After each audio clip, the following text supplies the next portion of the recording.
네, 안녕하세요. 전산회계 운용사 2급 실기 모의고사 1회차 모의고사의 재무회계 편을 이번 시간 첫 번째 시간으로 풀어보고요.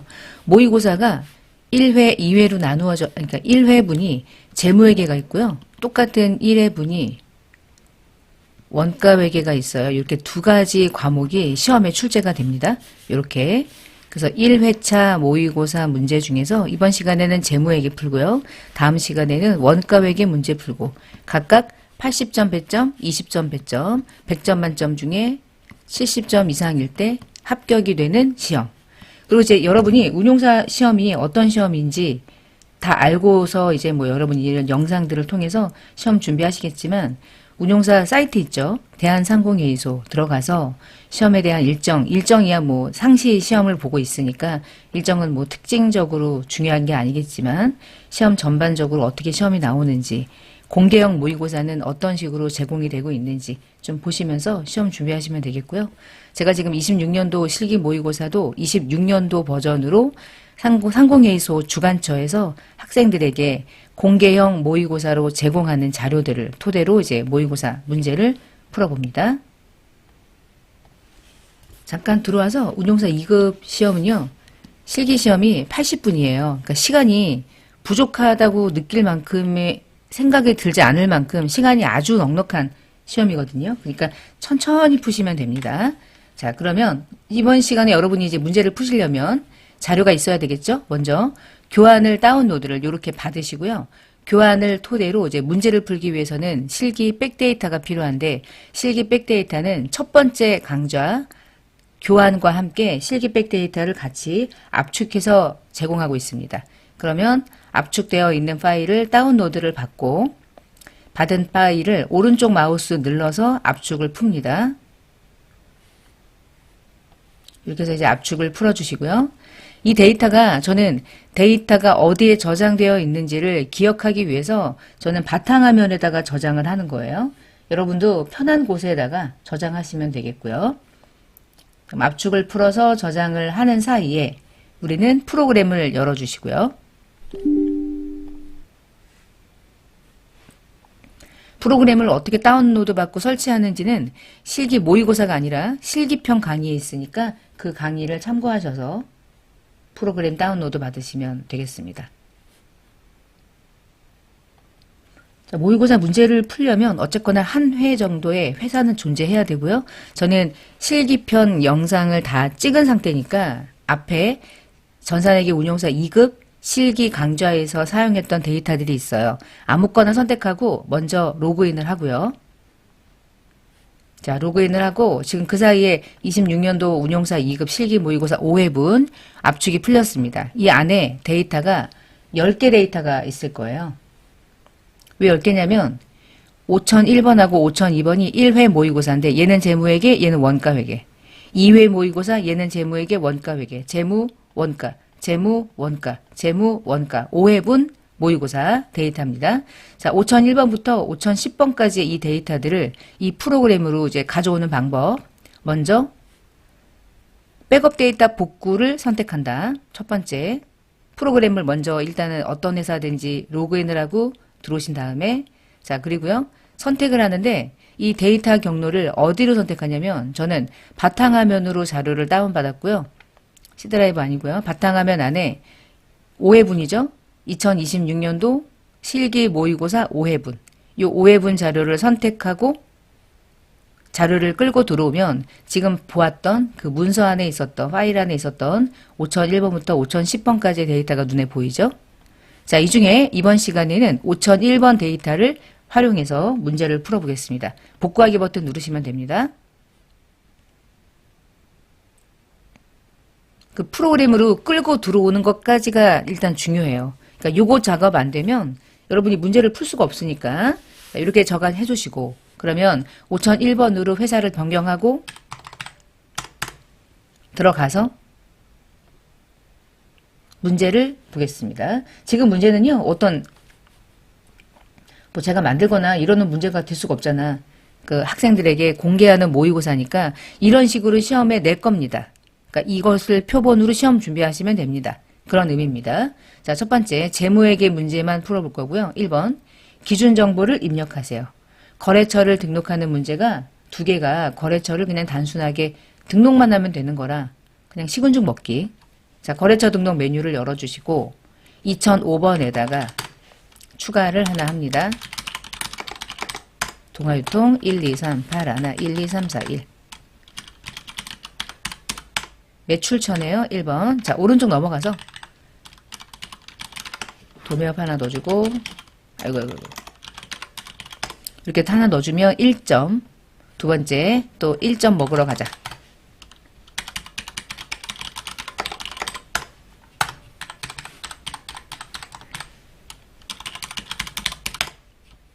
매입처, 오른쪽 넘어가서 짠짠짠.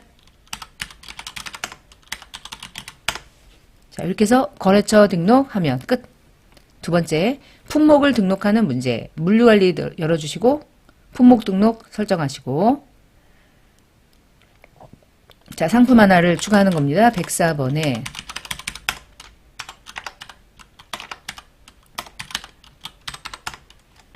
잘못 넣었네.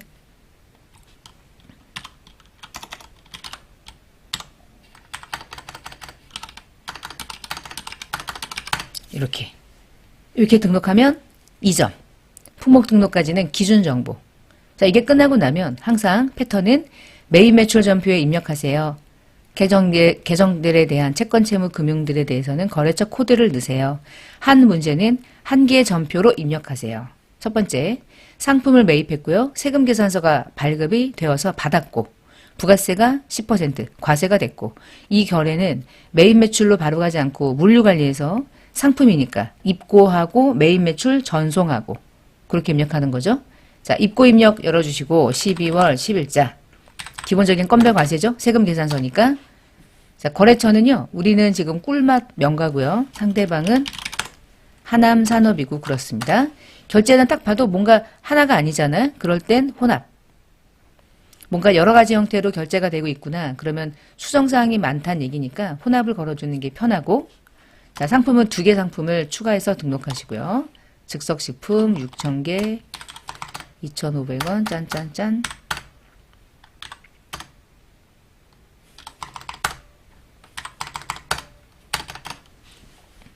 다 더하면 2,200만 원이네요.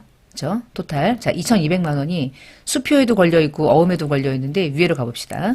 2,000만 원은 어음이고요. 나머지는 우리은행 당좌 수표를 발행했대요. 그럼 당좌 수표로 발행했고 어음으로 결제한 게 맞았네요. 어음은 2,000이었고요. 수표는 200이었고 수표와 어음란에 각각 구분해서 기재하고, 이게 입력이 됐는지 안 됐는지 확인하는 건 커서를 내려갔다가 다시 올라갔을 때 살아있으면 이제 어떻게 움직여도 저장이 완벽하게 된 상태가 된 겁니다. 자, 여기서 저장하시고, 저장은 따로 없고 전표 추가 누르고 전송을 해줘요. 그러면 12월 10일자에 매입 매출 전표가 생성이 됐을 거예요.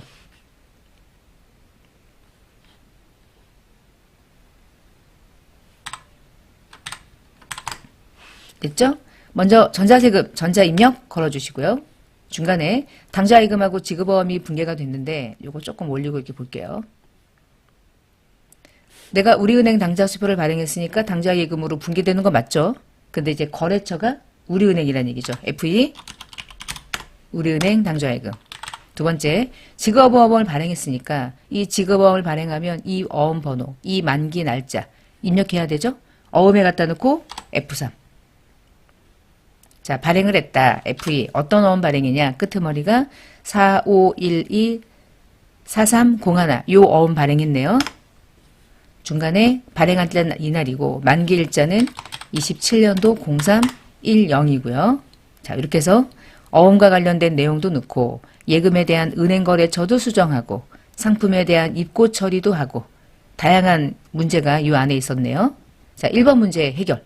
2번 문제 딱 봐도 상품 매출, 품목 다양, 부가세 과세, 세금 계산서 발행 딱 보면 출고죠. 출고 먼저 하고 그리고 매입 매출은 전송하고, 날짜는 12월 10일자 기본적인 건별 과세 유형입니다. 자, 상대가 누구냐? 나는 꿀맛, 상대방은 강남. 결제 방식은 뭔가 봐도 지저분한 느낌? 그러면 혼합. 지금 품목이 3개 정도가 있습니다. 상품. 첫 번째, 즉석 8,000개, 3,000개, 3,000원, 2,400원. 두 번째, 과자는 12,000개, 1,200원.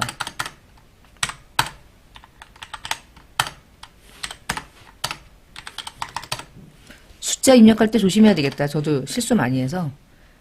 쭉 합산하면 6424형, 6424형 여기까지 맞습니다. 자, 결제 방식은 현금에도 있고 어음에도 있는데 진짜 현금인가 봅시다. 어음은 4,000 맞고요. 잔액은 현금 받자마자 통장에 넣었대. 그러면 결국은 현금 아니잖아. 보통 예금이니까 예금란에 넣었어야 되죠. 이렇게 현금에 걸려 있지만 이게 현금이 아니라 보통 예금이나 당좌 예금으로 들어가는 경우가 있을 수 있으니까 반드시 지문을 좀 보셔야 돼요. 자, 어음에다가 4,000 먼저 반영하고 나머지 2424형은 결국에는 현금이 아니라 예금으로 들어간 거죠. 예금란에 입력해야 나중에 전표를 수정하지 않아도 조금 더 쉽게 그리고 실수하지 않고 전표를 마무리할 수 있으니까. 자, 구분해서 기재가 됐다. 근데 이게 입력이 됐는지 확인해야 되니까 내려갔다가 올라갔더니 살아있네요. 그러면 저장이 된 상태니까 전표 추가하시고 전송합니다. 12월 12일자죠. 메인 매출 전표를 열어보면 넘어왔는데 먼저 전자입력 그리고 아래 보통예금은 어디로 들어왔냐면 산업은행으로 들어왔대요. 보통예금의 그 라인에다가 걷다 놓으시고 보통예금의 거래처만 산업은행으로 수정하고요. 받으러 어음으로 받은 거죠. 팔고 어음 받았으니까. 그리고 상대가 발행한 자수. 자수는 상대가 발행했기 때문에 중간에 배서양도 받은 케이스가 아니었다는 얘기였죠. 자, 받으라며 커서 놓고 F3 버튼 누른 다음에 지금 어음을 오늘 처음 받았으니까 그냥 보고 어음 넘버를 얘는 입력을 직접 하는 거였고 달아놓고 10111-283 자수니까 강남이 발행했다는 뜻이죠. 발행일은 오늘, 만기는 27년도 0312 은행은 국민은행, FE 국민은행 여기까지. 그리고 닫기 하면 두 번째 문제도 상품 출고 거래였어요. 자, 3번이요. 거래처 이전 축하하는 마음으로 화환을 사서 현금 영수증을 발급받고 현금으로 구매했대. 지금 이 문제는 상품에 대한 입출고 문제가 아니기 때문에 바로 메인 매출 전표로 들어가는 거고요. 자, 일단 들어오고요. 매출이에요? 뭐 산 거예요? 뭐 산 거잖아. 그쵸? 뭐 샀으면 매입이죠. 뭘 팔았냐 그러면 상품 팔았냐 그러면 매출이고 뭐 샀냐 그러면 매입이고요. 그럼 매입 중에 하나인데 먼저 현금 영수증을 받았습니다. 그럼 증빙은 현금 영수증 수취한 거래가 2개밖에 없잖아요. 61번 현과 62번 현면. 근데 보니까 부가세가 없어요. 부가세가 없는 이유는 꽃이니까. 꽃은 면세. 그러면 부가세가 없는 면세인데 받은 증빙은 현금 영수증. 딱딱 아다리 맞추면 62번 현면이 되는 겁니다. 자, 화환을 샀어요. 거래처에게 선물해 주려고 산 거예요. 아래 결제 방식 중에서 가맹점 번호가 상대방이죠. 한국마트. 전자세금 계산서가 아니기 때문에 현금 영수증이니까 여기에다가 전자세금을 입력할 이유는 없고 자, 결제 방식은 현금이라는 계정 과목 자체로 내가 입력을 하겠다. 그럴 때는 혼합해도 되고요. 현금 걸어서 분계를 여러분이 마무리해도 되고 중요한 건 요건데요. 거래처에게 결국은 뭐 한 거예요? 선물한 거잖아. 거래처가 뭐 이전을 하는데 뭐하러 축하를 해? 접대죠. 뭐 이런 목적으로 다양한 방식으로 접대하는 거죠. 접대비가 부가가치세가 늘 있는 건 아니라고 했기 때문에 접대비인데 면세야. 접대비. 부가세가 없으니까 부가가치세 매입세 공제가 되냐 안 되냐를 얘기할 필요는 없는 그냥 면세 매입인 거예요. 계정 과목은 그려놓고 접대비. 현금 나갔죠? 대변에. 현금 결제 마무리하시면 되겠습니다. 증빙과 과세 여부를 가지고 유형을 판단한다는 것. 자, 12월 16일자. 소모품을 구매했다. 그 다음에 법인 신용카드로 결제했다. 비용으로 처리해라.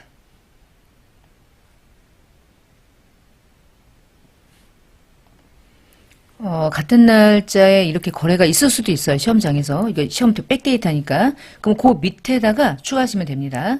자, 소모품을 구매한 법인카드. 그리고 비용 처리, 거기다가 신용카드로 결제했으니까 매입이잖아요. 그리고 부가세가 있어요. 그럼 이 거래는 뭘까요? 매입이고요. 카드니까 카과, 카면, 카영인데 부가세가 있으니까 카과. 그래서 57번 카과. 그럼 물어보거든. 어느 카드로 결제했니? 삼성카드 확인. 자, 이제 내용은 뭐냐면 소모품이고요. 지금 금액이 얼마냐? 15만 4천 원인데 여기서 기억이 혹시 나실까 모르겠는데 신용카드나 현금 영수증은 부가세 포함으로 입력을 해서 금액이 쪼개지는데 지금 보시면 이렇게 쪼개지거든요. 그러면 알아서 이거는 부가세가 포함된 금액이 입력이 되었으니 내가 그 금액을 110분의 10, 110분의 100으로 쪼개서 입력을 하겠다. 그래서 자동으로 구분이 돼요. 근데 만약에 보세요. 자, 57번에 카가를 걸었고 신용카드에서 삼성 매입카드 걸었고요. 이렇게 했어요. 근데 여기다가 14만 원을 넣었어. 또 까먹었어. 그랬더니 금액 이상해졌어. 이거 문제가 되는데 넘어가진 않을 거 아니에요. 그럼 어떻게 가냐? 이렇게 해서 하셨다면 그냥 그 위에서 수정하면 돼요. 아무 문제 없어요. 그래서 어떻게 입력하느냐를 이 시험에서 그렇게 크게 중요성이 떨어지기 때문에 입력하는 거, 얘를 부가세 포함해서 입력을 해야 되는 건지, 부가세를 별도로 입력을 해서 부가세가 10%가 달라붙는 구조를 외워야 되는 건지, 이거를 외울까 말까 고민하시는 분들은 그냥 입력을 하고 잘못된 걸 눈으로 확인한 다음 얼른 수정하면 끝나는 일이니까 이건 어차피 한 문제 나오는 거예요. 그러니까 너무 스트레스 받지 말고 나오는 대로 틀리면 얼른 수정하면서 문제를 풀어 나가시면 전혀 문제가 없습니다. 자, 전자세금은 아니고요. 여러분 지금 카드 결제했거든요. 근데 카드 결제가 상품 매입이면 외상 매입금을 걸어야 되는데 카드 결제면 주된 매입 채무가 아닌 한 미지급금 걸면 되잖아요. 그렇죠? 그러니까 어떻게 하시든지 여러분 하고 싶은 대로 하시면 돼요.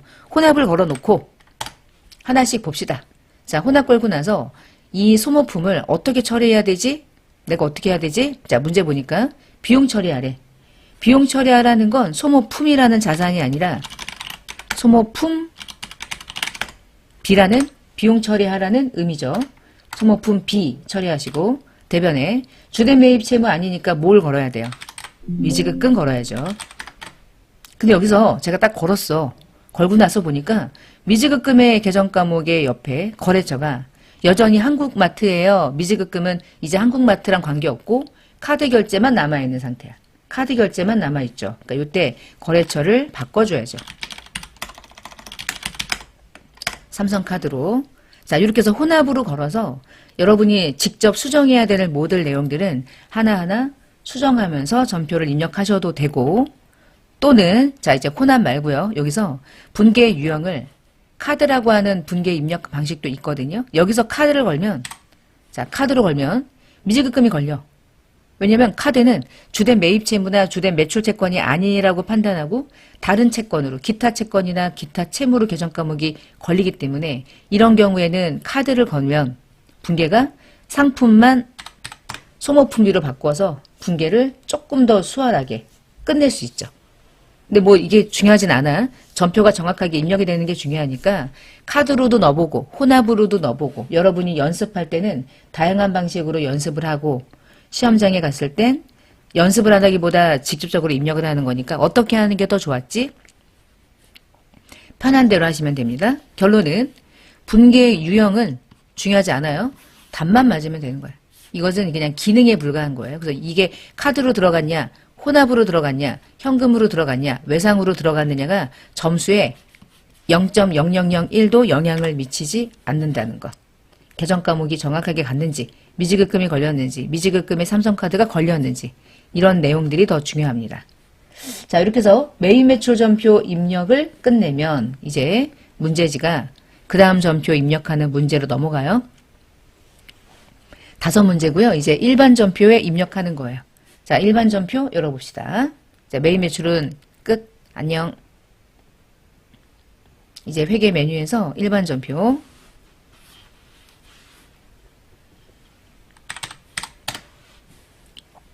문제를 볼게요. 신성공업에 본사 건물 엘리베이터 설치를 의뢰했대. 그래서 걔가 나한테 계약금 달라고 그랬대요. 카드로 결제했대요. 계약금 중에서 건물과 관련해서 계약금을 지불할 때는 선급금이라는 일반적인 계약금 계정이 아니라 다른 계정 과목을 썼죠? 그 이름은 그쵸, 건설 중인 자산, 임시계정이죠. 임시계정으로 쓰는 이유가 이것은 유형자산이랑 관련이 되는 것이라는 나름의 이제 구분 표시 정도. 그러니까 건설 중인 자산은 원래 선급금으로 들어갔어야 돼. 그 얘기는 거래처가 계약금이니까 이 계약이 끝날 때까지 관리해야 되잖아요. 신성공업이라는 거래처 반드시 입력을 하시고요. 자, 200이 나갔습니다. 대변에 법인 신용카드로 결제했으니까 주된 매입 채무가 아니면 여튼 미지급금이죠. 카드는 삼성카드 걸어주시고요. 건설 중인 자산으로 처리하는 이런 케이스의 문제가 진짜 많이 나오더라고요. 이 시험은 그걸 그렇게 좋아해. 뭐 다른 시험은 그렇게 안 좋아하는데 운용사 시험은 건설 중인 자산을 되게 좋아하더라고요. 그러니까 꼭 외워 놓으셔야 될 것 같아요. 자, 12월 6일입니다. 자사보통주 액면은 5,000원. 그런데 얘를 3,000주를 12,000원에 구입해서 즉시 소각하고 구입할 때 비용 45만원 빠지고 보통예금으로 이체하여 지급했다. 해당 시점에 감자차익도 존재한다. 와, 그러면 지금 이 문제는 기본적인 회계 처리를 먼저 세팅을 하나 해놓읍시다. 감자한 거예요, 지금. 감자는 자본금이 감소하는 거죠. 그리고 돈이 나가는 거예요. 돈 주고 감자한 거죠. 3,000주를 액면가액이 5,000원이니까 535. 자본금은 항상 액면으로 움직이는데 보통예금으로 나간 돈은 12,000원에 나갔대. 그러니까 3,600이 나갔었던 거예요. 요까지 해놓고요. 자, 그리고 나서 즉시 소각을 했어. 그럼 이 거래는 감자 원래 차손이죠. 그쵸? 3,600이니까 2,100이었어 원래. 자, 이렇게 해놓고요. 다음 구입할 때 45만원의 비용이 발생돼서 보통예금에서 나갔대요. 그러면 45만원이 차감됐으니까 더 많이 나갔다는 얘기네. 3,600 45만원이 나갔고 그 45만원까지를 우리는 뭐라고 부르겠어요? 당연히 감자 차손이라고 부르는 거예요. 다른 계정 없습니다. 자, 여기까지가 또 두 번째 단계. 그런데 감자 차익이 있대. 감자 차익이 있다는 얘기는 반드시 우선상계를 고려해야 돼요. 그러면 감자 차익이 얼마가 있느냐에 따라서 그 금액을 초과한 금액만 감자 차손으로 잡는 거니까 감자 차익이 얼마인지 안 알려줬기 때문에 우리가 가서 찾아야 돼. 12월 6일자로 잔액을 찾으러 갑시다.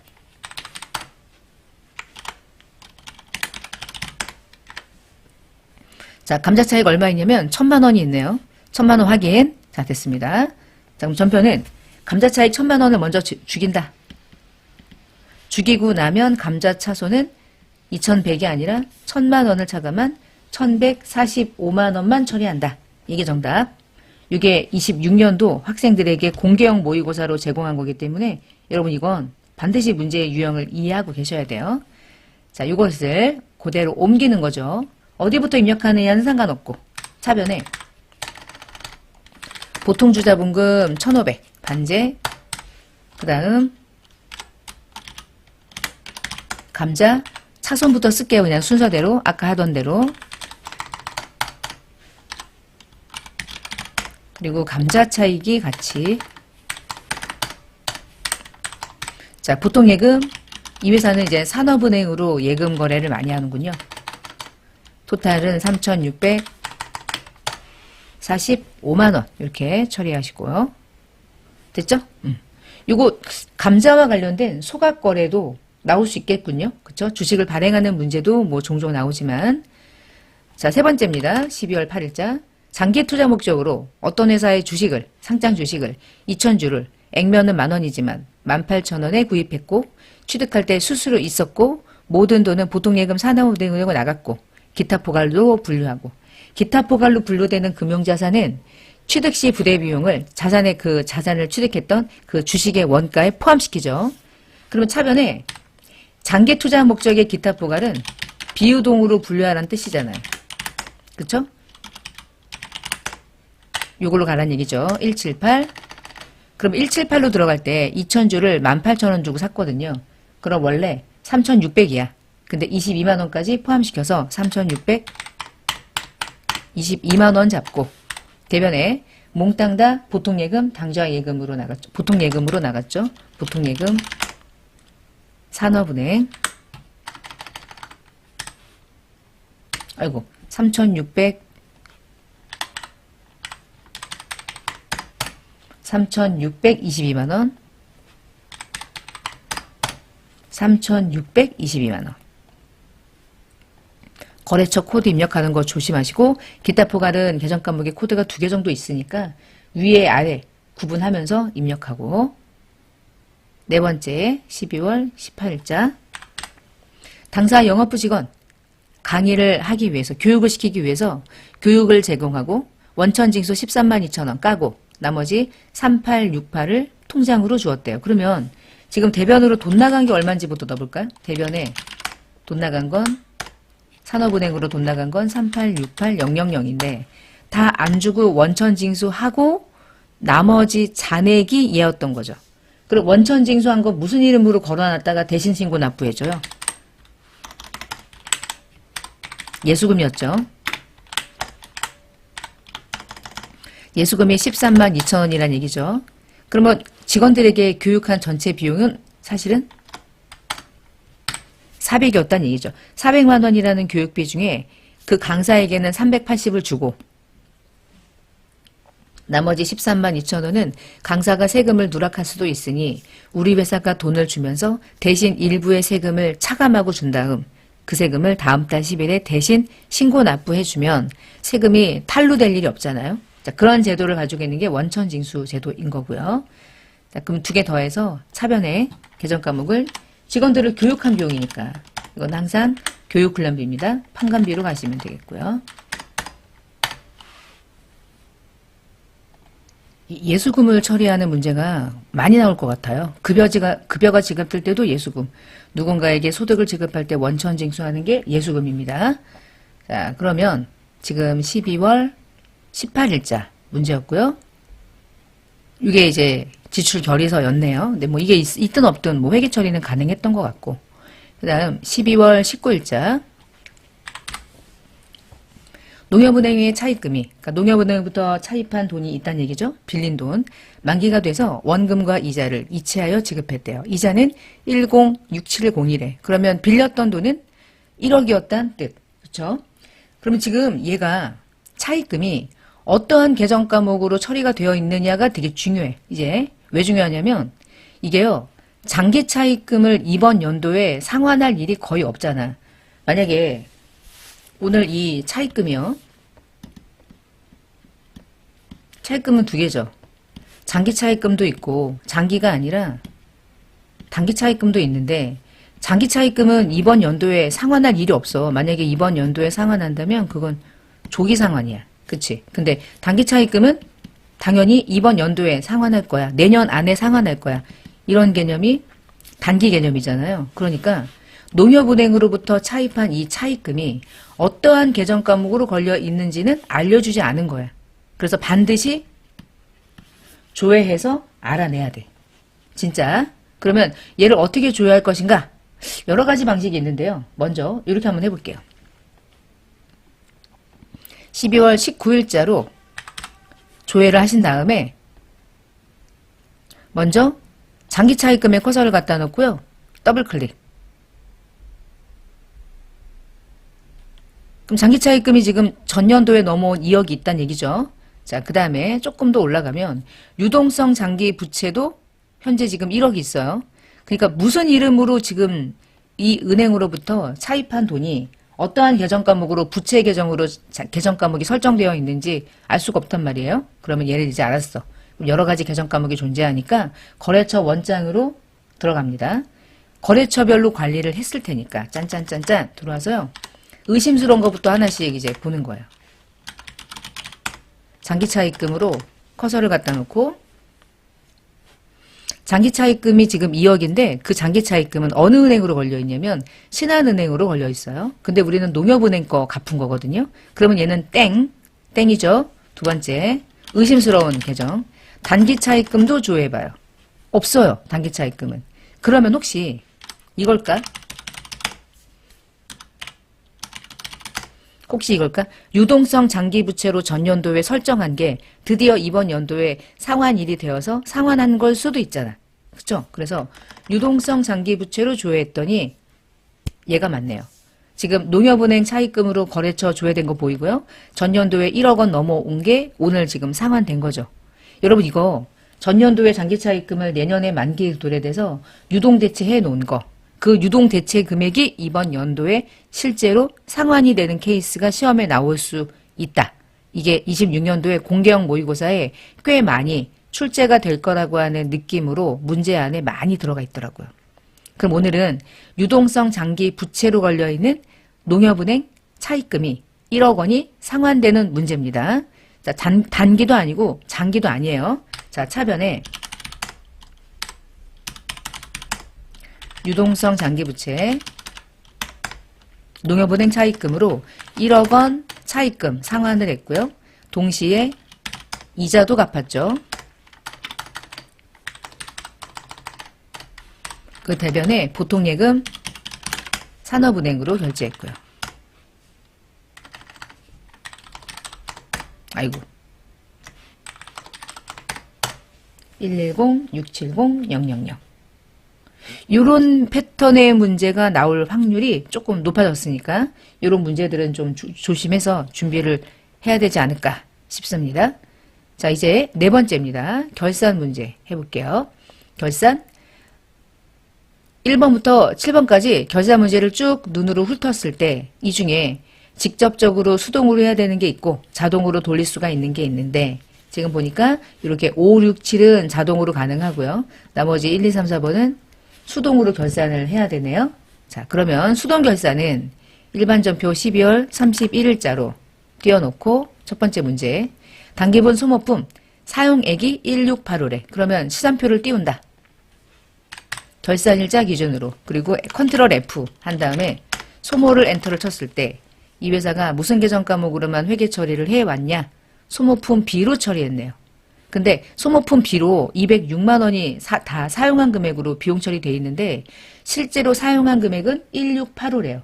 그러면 1685만 소모품 B고 206만 원에서 1685,000을 차감한 나머지는 자산으로 대체해 주세요. 이 얘기죠. 그러니까 206만 원에서 여러분이 1685를 차감한 37만 5천 원은 소모품비라는 비용이 아닙니다. 미사용 자산입니다. 37만 5천 원만큼을 소모품으로 대체하고요. 대변에 소모품비는 그 금액만큼 비용에서 반제하고. 자, 두 번째입니다. 결산하는 날 차입금 중에 어떤 차입금인지 몰라. 단기분 이자 225만 원 잡으래요. 그러면 잡으면 되지 뭐. 그냥 잡는 거야. 계산할 필요가 없습니다. 차변에 이자 비용 잡아주고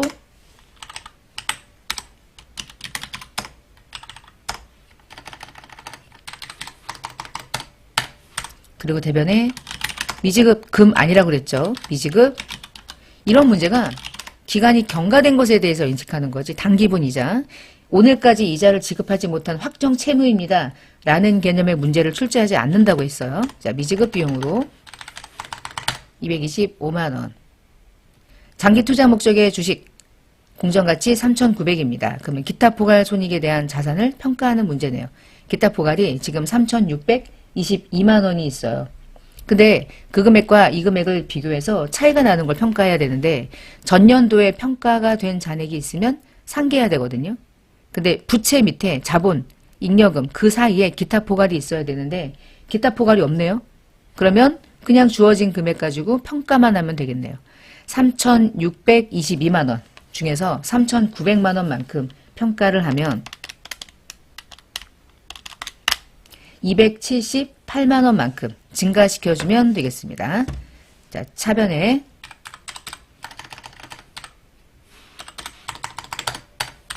그리고 지금 처음으로 평가하는 걸 결국에 평가 손익이 없으니까 기타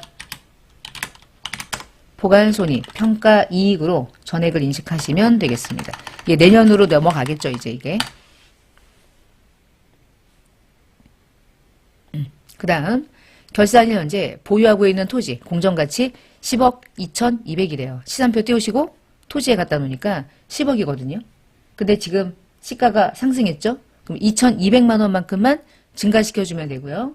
전년도에 평가한 계정이 있을까? 재평가 계정이 있어야 되는데 자본 계정에 어떠한 계정에도 기타 포괄 손익이 없네요. 자본금, 자본잉여금, 이익잉여금, 그리고 자본 조정.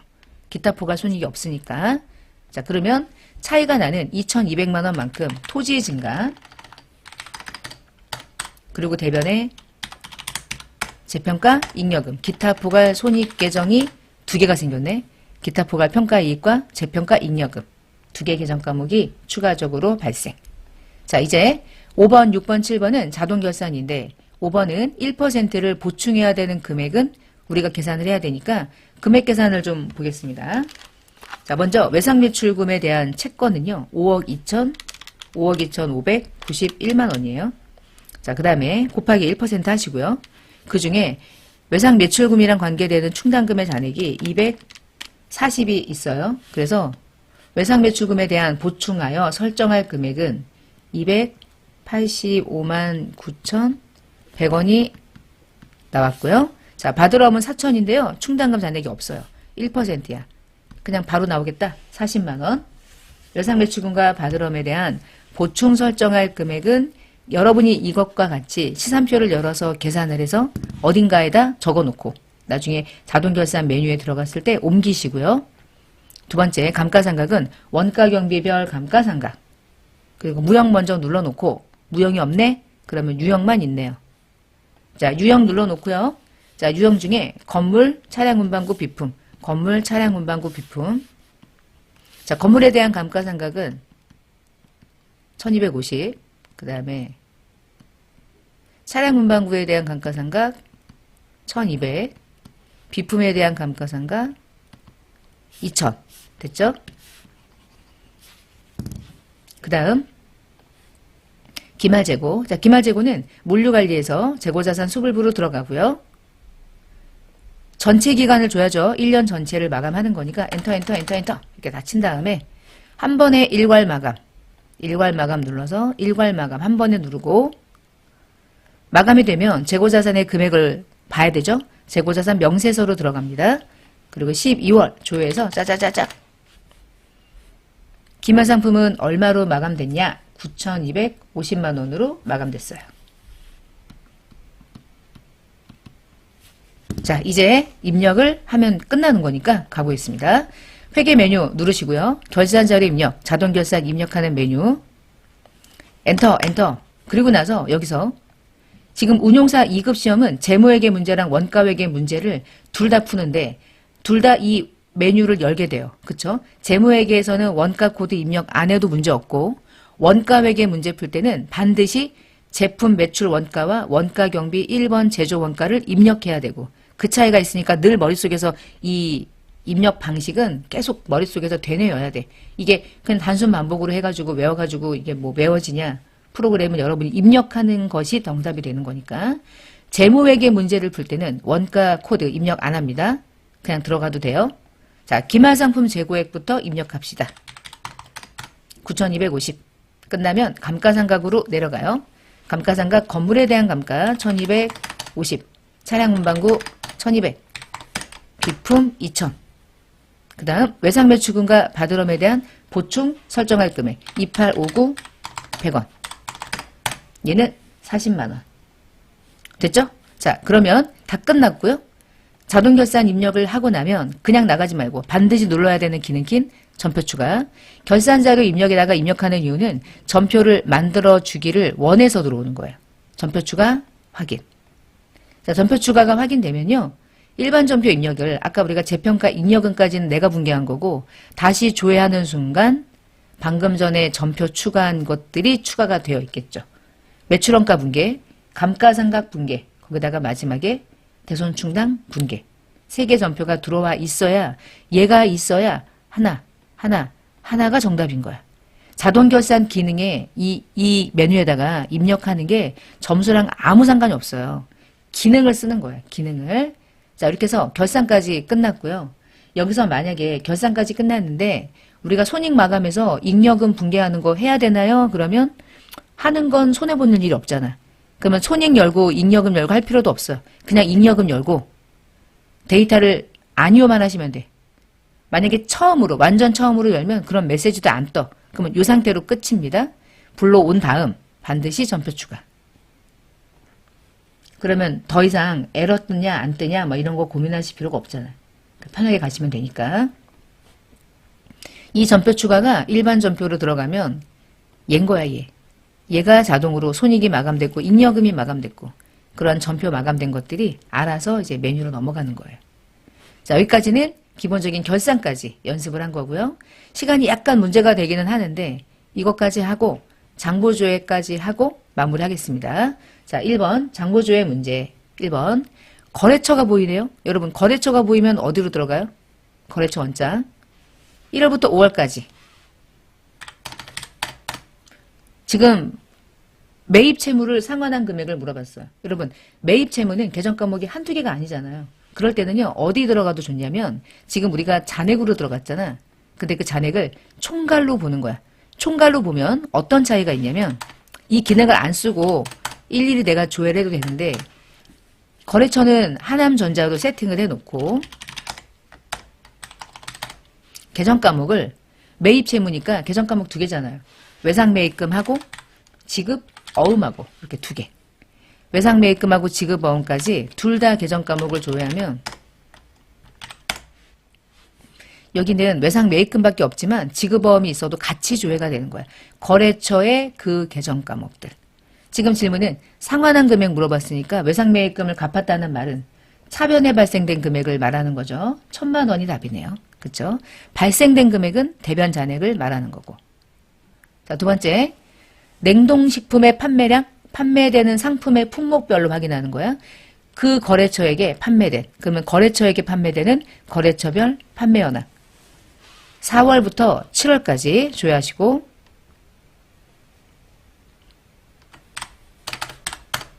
거래처 코드는 강북유통이고요. 품목 코드는 냉동식품이고요.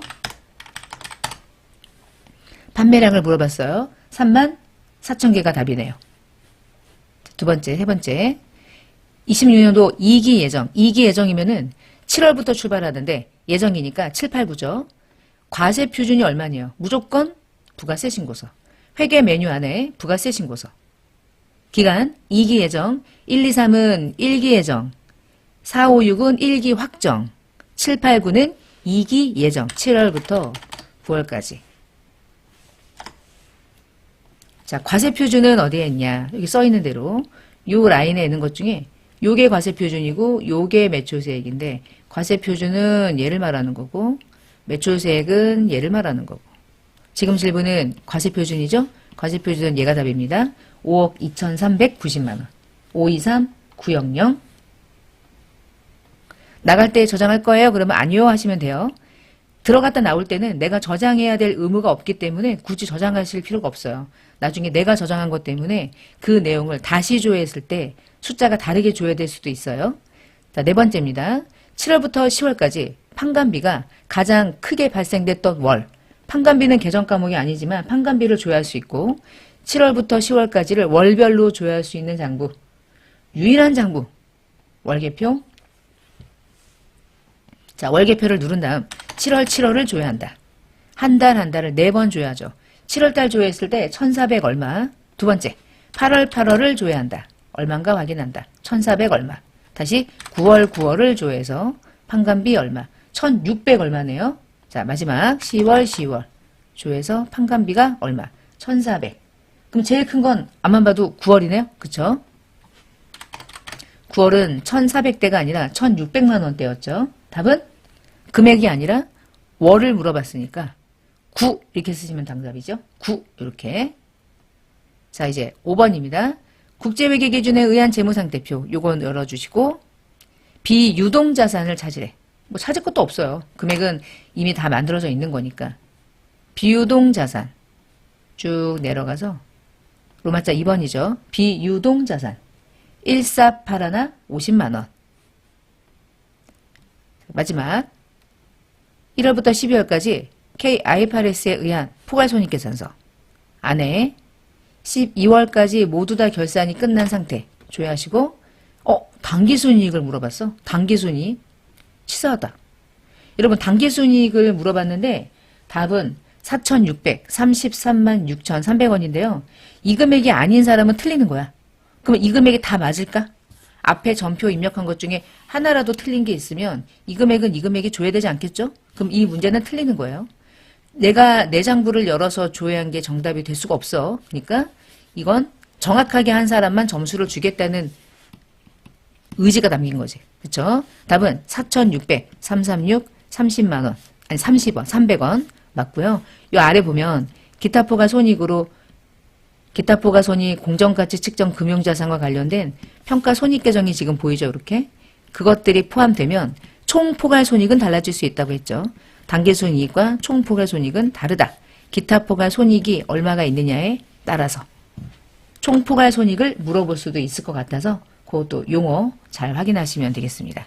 자, 이렇게 해서 1회 모의고사 문제 중에요. 재무회계 문제만 푼 거예요. 여러분 시험에 재무회계 문제를 풀 때는 이 회사로 들어가세요 라고 쓰여 있고요. 원가회계 문제 풀 때는 이 회사로 들어가세요 라고 할 거예요.